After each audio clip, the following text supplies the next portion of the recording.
Very good morning, one and all. My name is T. Rajita, lecturer in ECE, Government Polytechnic, Mamnar. So, in third semester, I'm dealing with network analysis subject. And now I'm going to explain the topic Norton's theorem.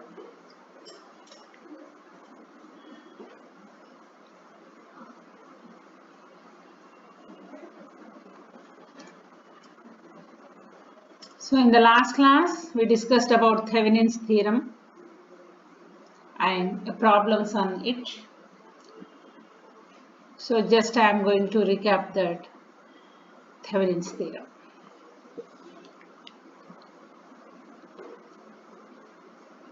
Thevenin's theorem states that any two-terminal linear network having a number of energy sources, that is voltage or current sources, and resistances or impedances, can be replaced by an equivalent voltage source in series with resistance.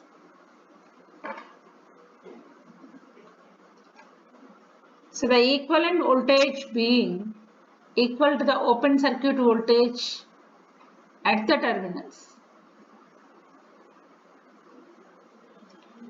The resistance being equal to the resistance of the network between the terminals with all voltage or current sources replaced by their internal impedances.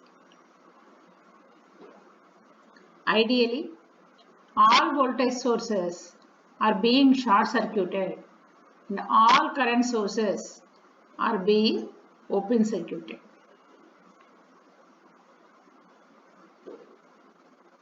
So this is the network.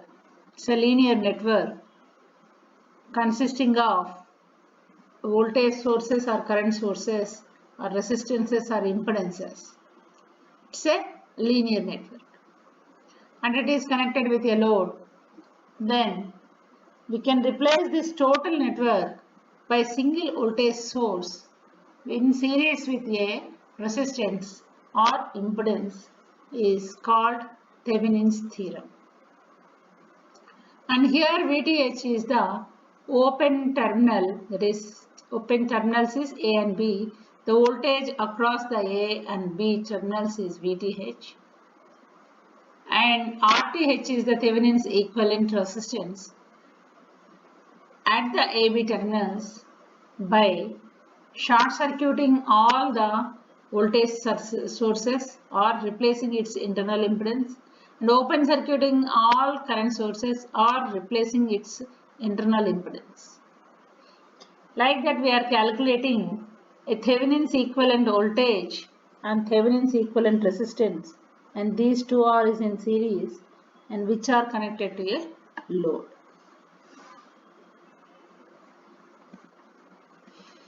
See where VTH is open circuited, Thevenin's voltage across B, and RTH is Thevenin's resistance measured across AB, and keep the voltage source short circuit, and RL is equal to load resistance. So this is the last class we discussed about the theorem and we did some problems on it, and now I am going to discuss the objectives Norton's theorem. So on completion of this period, you would be able to know a Norton's theorem, a Norton's equivalent circuit, and some problems on it. So now what is Norton's theorem?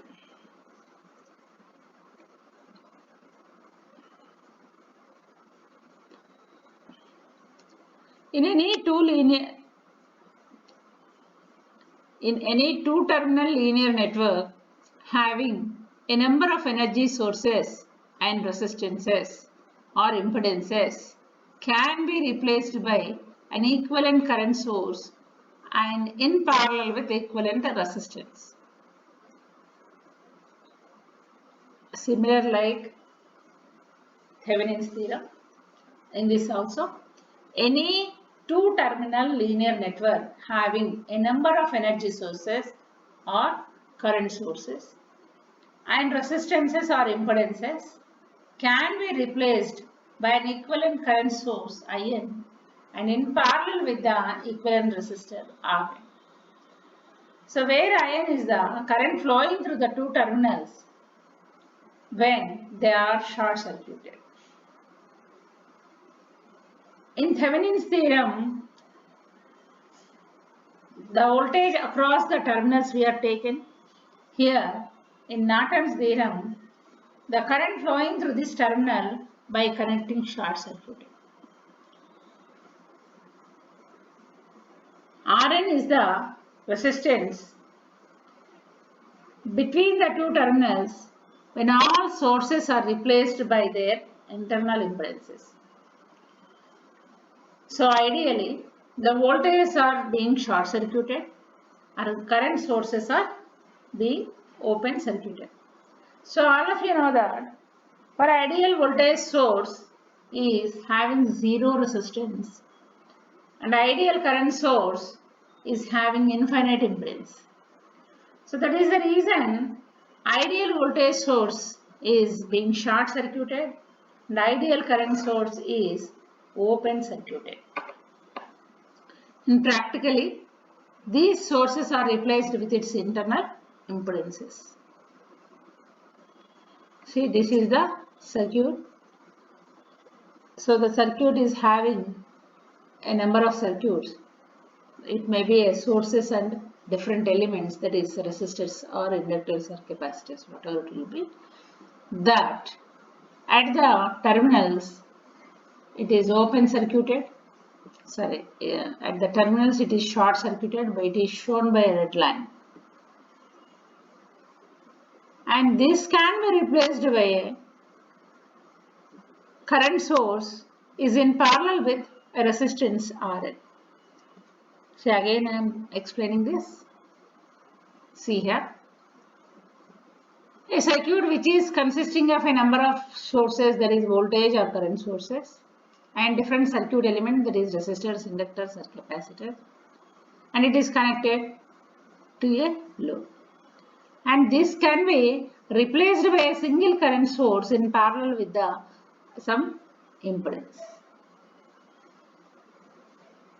So the current source is, how can we calculate the Norton's current source? So Norton's current source is nothing but at the terminal we are short circuiting by C in this figure, that is a red color line is drawn here. That means the terminals is short circuited, so that some current is flowing through this short circuit, and that current is nothing but ideal source. We can take it as an ideal current source, and the Rn is the resistance. In this, the voltage across the terminals by short circuiting the voltage sources and open circuiting the current sources. See here, IN is short circuit current and Rn is resistance of the network viewed through AB. And RL is the load resistance. See here, the first procedure to find out the Norton's theorem. First, short circuit the terminals with respect to the Norton's equivalent is desired. So calculate Norton's equivalent current and through short circuited terminals using a KCL or nodal analysis. KCL means Kirchhoff current law or nodal analysis. If the circuit is very complex, then we have to go for nodal analysis. If it is simple, we can analyze easily with Kirchhoff's current law. So by using these two KCL or nodal analysis, we have to calculate the current through the short circuited terminals. Then that is called a current source, Norton's current source. And open circuit the terminals AB and then find the Rn by replacing all voltage sources by short circuit and all current sources by open circuit, and replace the original circuit by Norton's equivalent circuit. So find the current through RL. So IL is equal to IN into RL divided by RN plus RL. This is the load current. Next, find the voltage across the load. See, RL into IL is equal to voltage across the load. So in this way, we can find out the Norton's voltage equivalent circuit, and we can calculate a load current or a voltage across the load.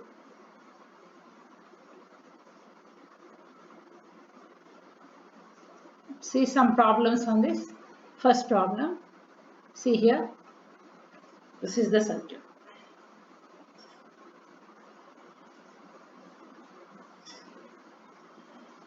See, in this what they are asking here, find IL and VL. What is that? The load current and the load voltage. Find the Norton's equivalent circuit, then find IL and VL. So what we have to do? At AB, the terminals, first open circuit, and we have to disconnect the load 3.6 ohms, then short circuit that A and B. Then what is the current now? 10 ohms, 10 volts by 4 ohms is equal to 2.5 amps. The total AB is short circuited. The total current is flowing through the short circuit only. So that the current source is 2.5 amps. See here. The current source is 2.5 amps.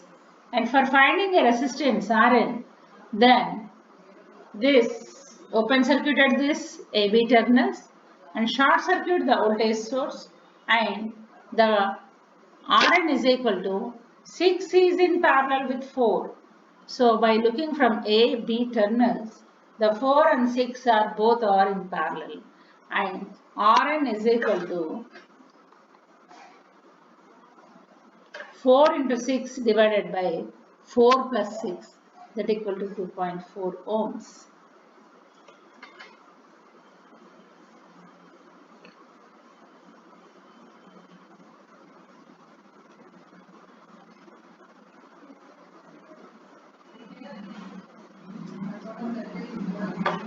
See, by short circuiting the, we are getting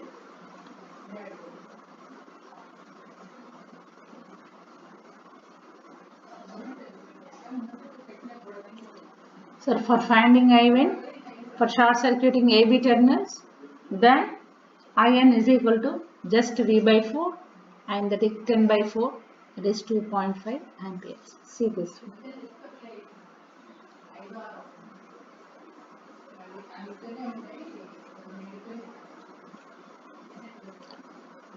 So this is the next problem.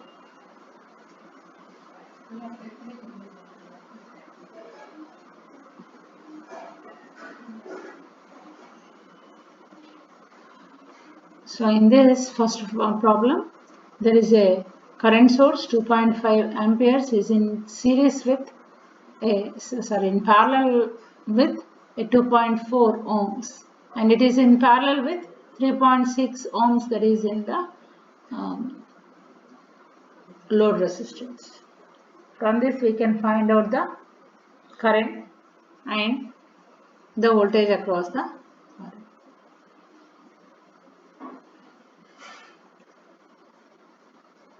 Now I am going to discuss another problem. By using Norton's theorem to determine the current flowing in the 3 ohm resistance in the network shown in figure, below the voltage source has negligible internal impedance. So it is given that there is a 5 resistors are connected with a 24 volts voltage source, and it is an ideal voltage source. There is a negligible internal resistance. Now what is the task here? It is using Norton's theorem, find the current flowing in 3 ohm resistor. So that is the load here, 3 ohms resistor is the load, and we have to find out the current. So basically what we have to do, with the help of Norton's theorem, first we have to short circuit the 3 ohms, that is the load, output terminals. So by short circuiting, 1, 2 by 3 and 10 ohms are become parallel, and the equivalent resistance is in series with 5 ohms, and the resultant will be in parallel with 20 ohms.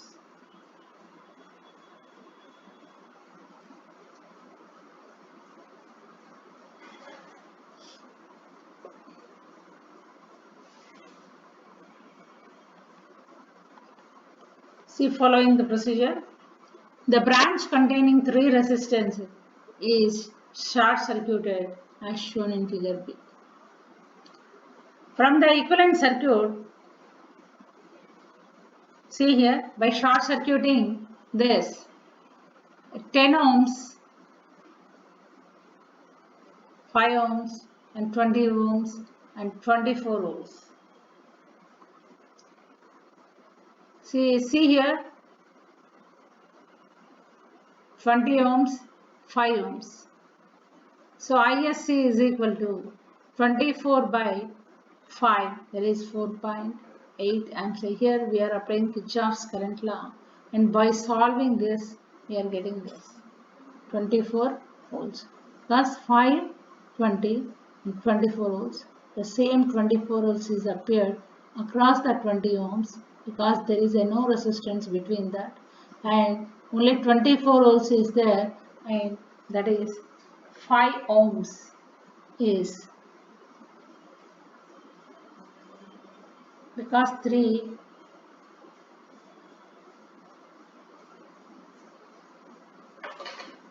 ISC is equal to 24 by 5, that is 4.8 amperes. So here we are deciding to that there is a, first we take a Norton's theorem, and then we are considering that there is a 4.8 amps. The 24 ohm source of EMF is removed. The resistance looking in a network break made by between A and B is obtained in figure D, and its equivalent circuit shown in figure and is given by, see here, D. In this, a 10 ohms and 20 ohms and 5 ohms are there. So by short circuiting this 20 ohms, because the voltage sources are all short circuited and 10 and 5 are in parallel, resistance is equal to 10 into 5 by 10 plus 5 is equal to 50 by 15, that is 10 by 3.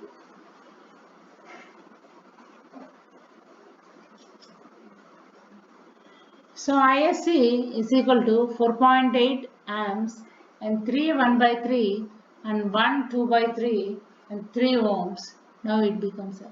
So here what is happening in this, again I am explaining this, see here. So that is the basic circuit. So I am just splitting that circuit. So by splitting that circuit, I am removing this 1, 2 by 3 and 3 ohms. Later we will connect it to the circuit. So what is the circuit now? 5 ohms, 10 ohms, 20 ohms is in parallel 24 ohms.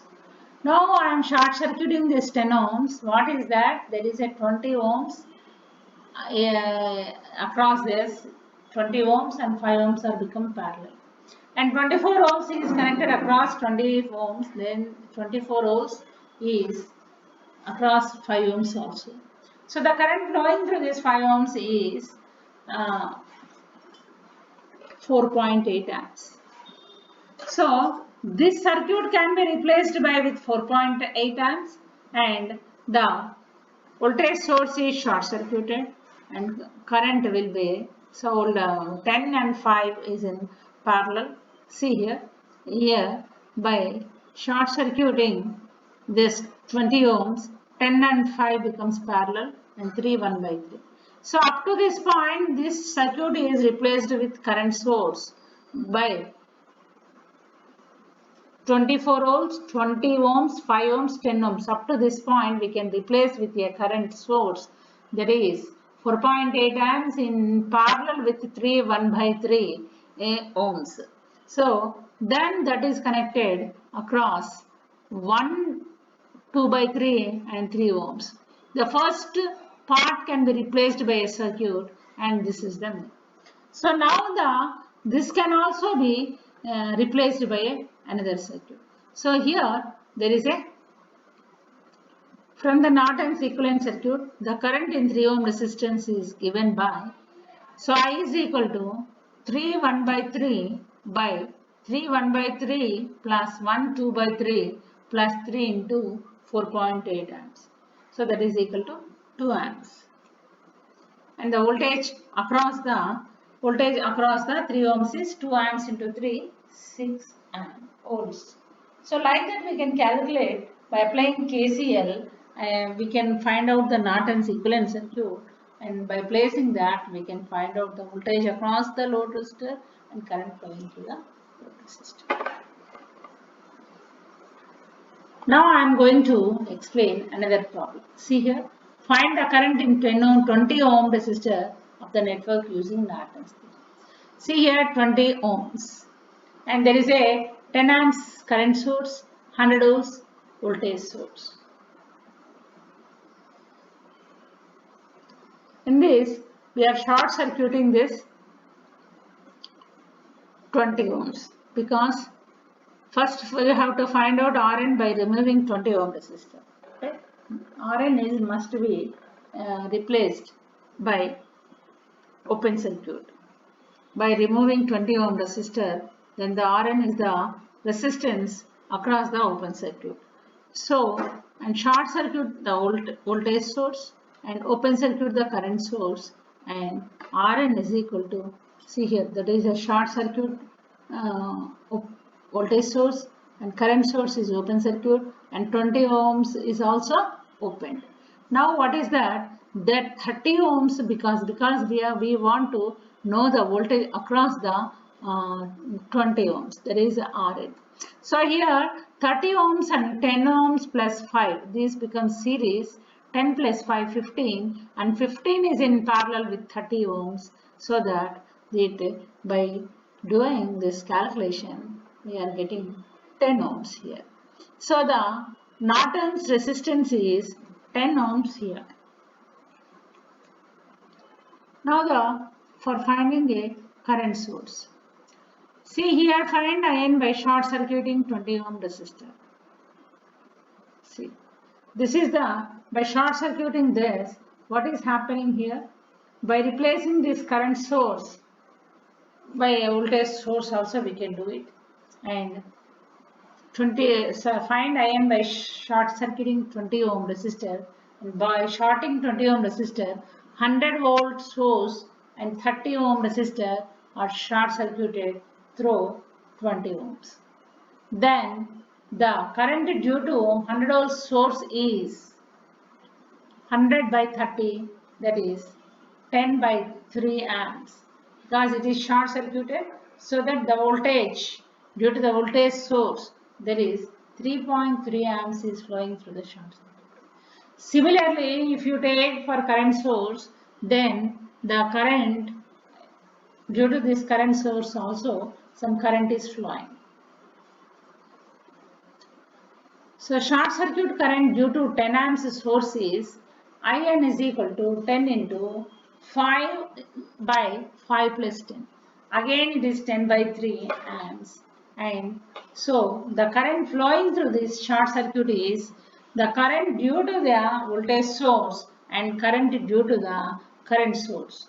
So current due to the voltage source is IN dash, and current due to the current source is IN double dash, and both the currents are 10 by 3 plus 10 by 3, that equal to 20 by 3 amps. So current through 20 ohm resistor is 2.22 amps.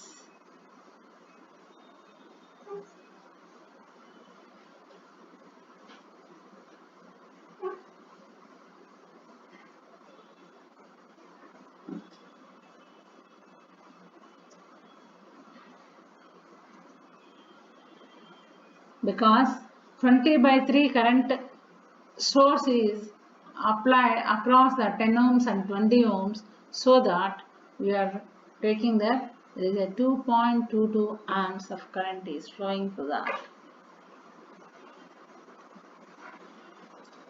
So like that we are calculating the Norton's theorem. And Thevenin's theorem and Norton's theorem both are dual to each other. So now I am going to discuss about the Norton's theorem advantages. It is useful to simplify complex circuits, applicable to both DC and AC circuits. These theorems are useful to find current or voltage in only one resistor, and useful to find the maximum power delivered to load, and used to determine the power supplied by actual generators in the circuit. So cannot be applied to a network which contains non-linear impedances. It cannot be applied for calculating the power consumed internally. Cannot be used to determine the efficiency of the circuit. So these are the advantages we are discussing. In this class, we have learnt about Norton's theorem and finding Norton's equivalent, and advantages and disadvantages, and solving problems. So now some basic questions I am going to give you. So the Norton's theorem reduces complicated two-terminal network into a simple circuit. While finding Rn, keep voltage source dash. Entirely, what is this thing? For finding Rn, the voltage source should be short circuited. Thevenin's and Norton theorems are useful to simplify complex networks, determine the efficiency of circuit, calculate non-linear networks. So simplify the class. None of the above. Which one is correct? Simplify complex circuits.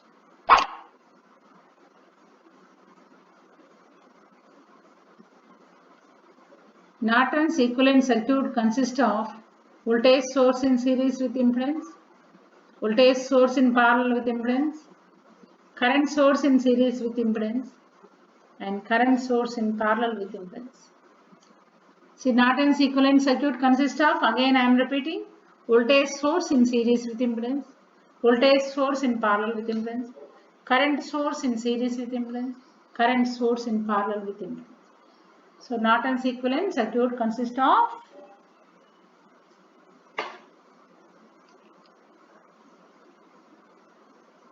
current source in parallel with impedance.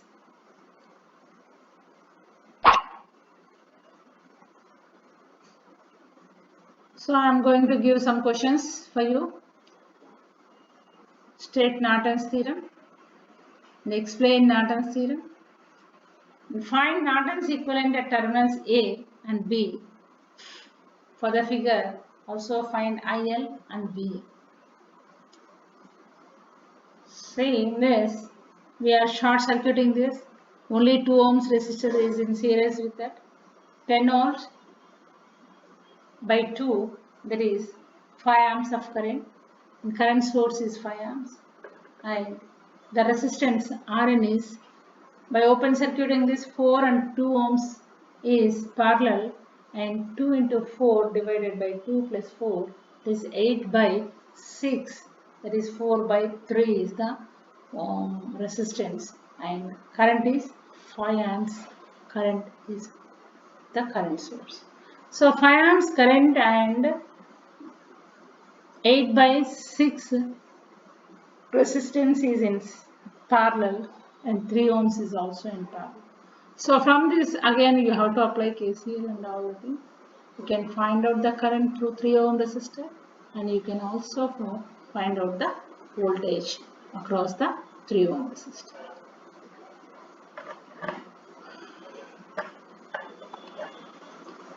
Thank you.